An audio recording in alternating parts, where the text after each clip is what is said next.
liñ ne lu sotti am borom sëñ bi fii ku fi tekki bëri ay yaay bëri ay pap bëri ay ndijaay foo dem di ñaan jabar wala jëkkër ñu may la fii Sénégal tekki la ñuy mayee jabar sotti na ku nekk taxaw ne Bassirou Diomaye Faye sama xarit la tey sotti na ku nekk di revendiquer Pastef tey sotti na yenn sëriñ si toog naan Bassirou Diomaye Faye dafa am diine dafa am l'islam. non mais man fan yi maa ngi gis ñoo xam ne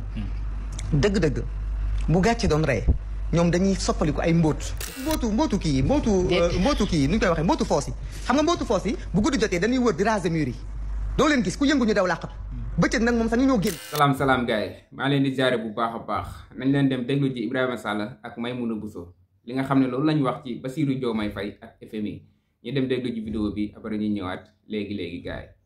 waaw tey la neex rek ku ne naan Bassirou Diomaye Faye tey la neex rek foo tullu gars yi seen i wax di ëlbatiku ñu naan Bassirou Diomaye Faye rafet Bassirou Diomaye Faye baax Ousmane Sonko nangam ñii ñoo bëgg diine nangam tey la neex rek liñ ne lu sotti am borom sëñ bi fii ku fi tekki bëri ay yaay bëri ay pap bëri ay ndijaay foo dem di ñaan jabar wala jëkkër ñu may la fii Sénégal tekki la ñuy mayee jabar tekki la ñuy joxe nit cër tekki lañ lay yàkkale boolu añ boo pauvre seen kër boo doxijee bu naajee doo fekk boolu añ kon nag tey lu sotti rek am borom tey nag sotti na ku nekk taxaw ne Bassirou Diomaye Faye sama xarit la tey sotti na ku nekk di revendiquer Pastef tey sotti na yenn sëriñ si toog naan Bassirou Diomaye Faye dafa am diine dafa am l'islam man bokkuma si sénégalais yi fàtte diggante démb ak tey fàttewul Bassirou Diomaye Faye diaboliser nañ ko fi def nañ ko fi terroriste def nañ ko fi salafiste def nañ ko fi Ousmane Sonko jàpp nañ askanu Sonko askanu Sénégal dóor leen rey leen xale yi jël nañ gaal gi dem sàcc nañ ay milliards ci réew mi au nom de qui et de quoi loolu nga defe ne ñun le peuple man laa wax dinañu bàyyi président Bassirou Diomaye Faye ak Ousmane Sonko ñuy bàyyi mu sedd nii comme ça comme si de rien ne l'était da leen di coûter très cher les gens ne vont pas l'accepter parce que des gens yu nekk ci diaspora bi ne ci biir réew mi dañu investir alal ju bëri ci projet bi pour Pastef gagner affaire bi sacrifice humain am ay nit dee ay nit Maam Jaara bi nekk Maroc ku ko gën a rafet gën ko jekk ma koy nuyu di ko ñaanal toutes les honneurs tànkam am problème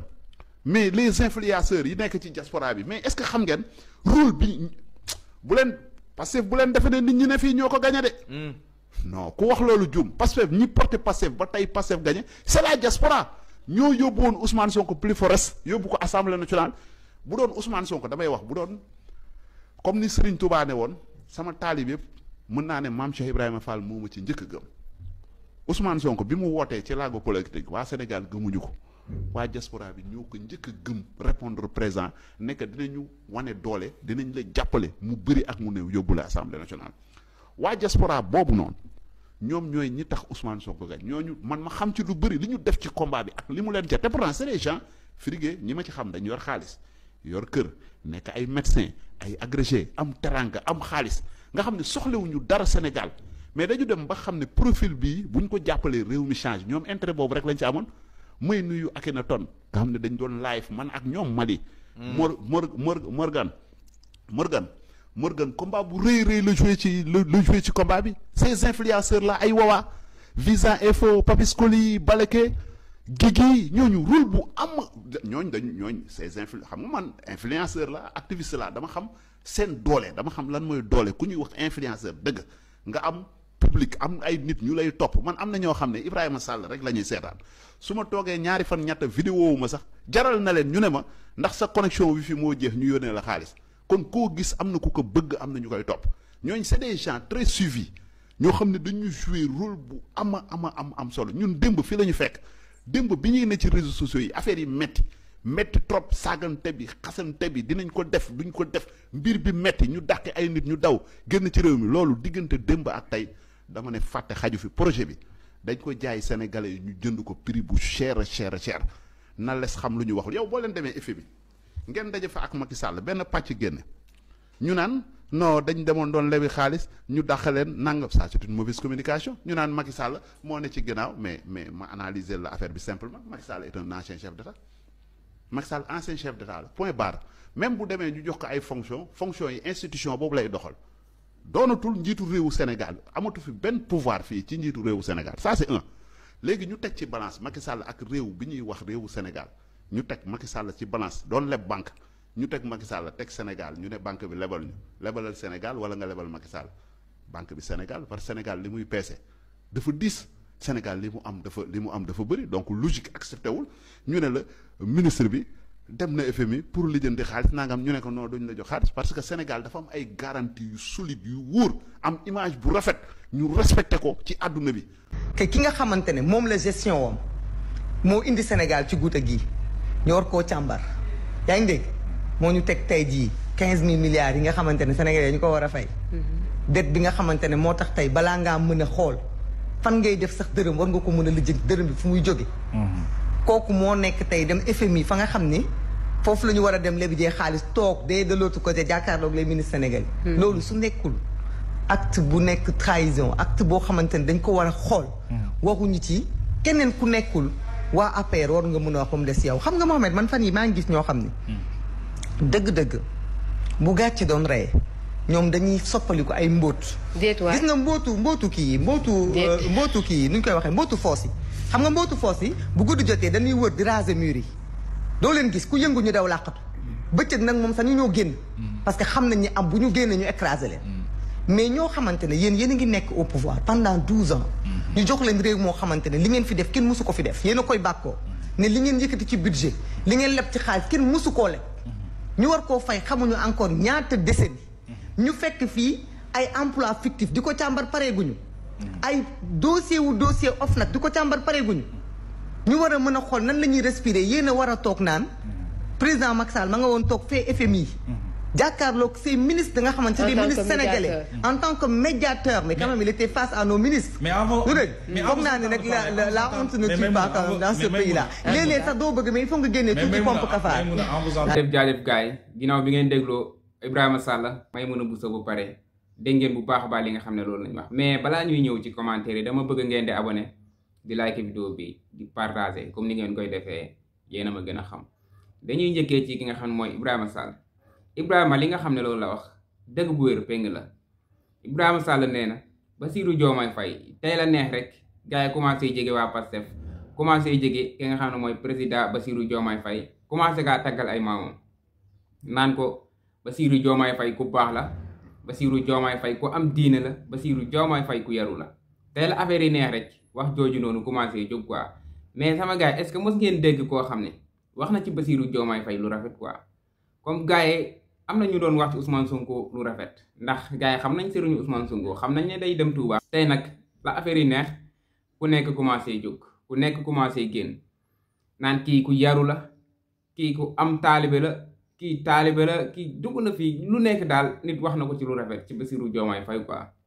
mu nekk loo xam ne dafa bett ñu bëri mais bettuñu sax ndax c'est normal Sénégal noonu lay doxee quoi Ibrahima nee na ku tekkul dara moom gars yi duñ la sax considérer quoi duñ la sax sóoraat duñ la sax lijjanti buñ demee bay wax si yow dañ naan kii ko bon la kese boo tekkiwul dara moom yow yaa yées yow yaa bon quoi mais boo demee boo tekki yow yaay nekk premier ku sañoon am doom bu mel ni yow ku sañoon am mbokk bu mel ni yow dangay bëri ay mbokk ci sensé sax comme Bassirou Diomaye Faye li ko dal nii aka bëri ay mbokk aka bëri ay soppe aka bëri ñu ko bëgg ndax lan ni nga xam ne noonu lañ ko fal président ku nekk mu ngi siñ ay beñam nag naan Bassirou Diomaye Faye ku yaru la Bassirou Diomaye Faye ku am taalibe la pourtant loolu noonu gars yi dañ ko bañoon wax bu njëkk de kenn si ñoom nangul woon jege Pastef kenn si ñoom nangul woon jege Ousmane Sonko ak Bassirou Diomaye Faye ndax diabolisation bu bon bi nga xam ne ñoo ko doon diaboliser waa Pastef bi ay terroriste comme ni ko Ibrahima Sall waxee rek jiñ nañ leen ay terroriste jiñ nañ leen ay reykatu nit jiñ nañ leen ay yéefar jiñ nañ leen ay salafis lu nekk ci lu ñaaw rek waxal nañ ko Ousmane Sonko ak Bassirou Diomaye Faye mais wax jooju noonu yëpp am na ñoo xam ne ñoo ko doon wax mais léegi ne xam nga lan la ñuy wax Bassirou am na sens ndax dem na Touba dem Tivaouane dem Kaolack gis nañ li nga xam ne noonu la defee ak Serigne Mountakha ak Serigne Babacar ñoo ngi commencé wax lu rafet quoi dégg ngeen Abdoulaye Diallo li mu wax Abdoulaye Diallo mooy gaan boobu noonu rek xaw ma activiste la xaw ma lan la nee na Bassirou Diomaye Faye daa am sens quoi nee na dafa bett ñi nga xam ne sax ñoo bokk Pastef quoi ndax waa Pastef bëgguñu kër kilifa diine yi Bassirou Diomaye Faye da leen a bett ndax ni nga xam ne noonu la def ak kër kilifa diine yi loolu mooy waxi jaxase quoi Bassirou loo xam ne moo ngi siy dugg rek wala loo xam ne loolu la bëgg moo Ousmane Sonko ñoo ci ànd ñoom ñaar ñoo bokk liñ gëm quoi ñoo bokk liñ bëgg ñoo bokk jëm-jëm pourquoi ngeen a bëgg a sax di ñu sonal quoi naan ñu ay Bassirou Diomaye Faye ak Pastef bokkuñu di jéem a jaxase Ousmane Sonko ak Bassirou Diomaye Faye ci tànk boobu ngeen taxawee quoi mais loolu du jàll. loolu du jàll heureusement bi nga xam ne Bassirou Diomaye sax bëriwul wax avant muy falu sax kenn xamu ko avant muy nekk président sax Bassirou Diomaye Faye avant muy nekk président sax dañ ko respecté woon quoi ndax moom bariwul woon ay wax quoi genre yenn détail di ci dugg bariwul wax comme Ousmane Sonko bari waxam moo tax nit ñu bëgg ko Bassirou Diomaye Faye noppee moo tax nit ñu bëgg ko nit ku nekk ak façon bi nga xam ne noonu lañu lay bëggee quoi Sonko moo fi nekk di feeñal sàcc yi di feeñal fenkat yi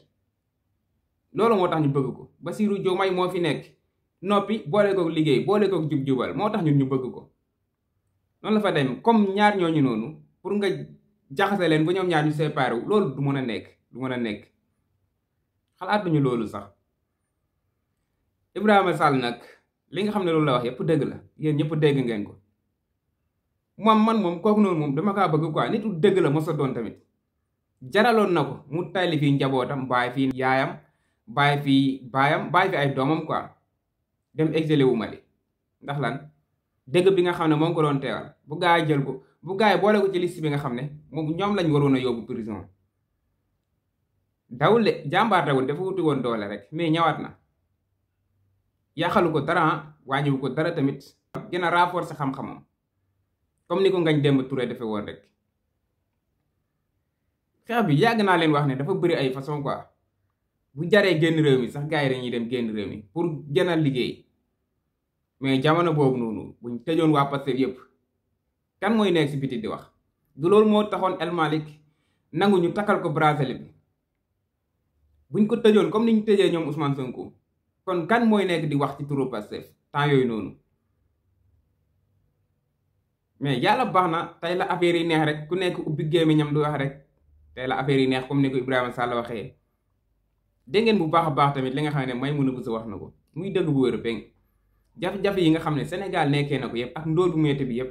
Macky Sall moo ñu ko yóbbee quoi ak bor yu bëri yi nga xam ne moo ngi doon lepp di dajale di gars yi nee nañ waa Pastef ñoom ministre bi nga xam ne Bassirou Diomaye Faye fal na ko dafa dem FMI ñu dàq ko bu ñu wooyu Macky Sall pour mu dimbale leen pour ñu lebal leen xaalis Macky Sall problème am la doon lem lijjanti ji foofu noonu problème am kese la doon lijjanti mais du leneen Sénégal daal gars yi daal xaw ma lan lañ bëgg quoi billaay xaw ma lan lañ bëgg quoi vraiment doy na waar trop. Sénégal yi boo ñuulee ñu ne lu tax weexoo quoi lu tax nga ñuul boo ñuulee ñu ne la lan moo tax nga ñuul lan moo tax weexoo quoi kenn xamul la lañ bëgg même pas un mois ci nguur gi gars yi commencé génne di sànni ay pic di non mais du jàll quoi du jàll ndax Sénégal yi ci boppam ñoom ñooy gouverner quoi Sénégalais yi ñooy gouverner nekkul waa Pastef kese ñooy gouverner de Sénégalais yi ñooy gouverner. ku ko weddi na nga génn sànni nguur gi fi nekk xeer gis ku weddi ne Sénégalais yi ñooy gouverner am na ñoo xam ne ñam nañ de dootuñ ko defati mu 72 heures yi moom du lebal kenn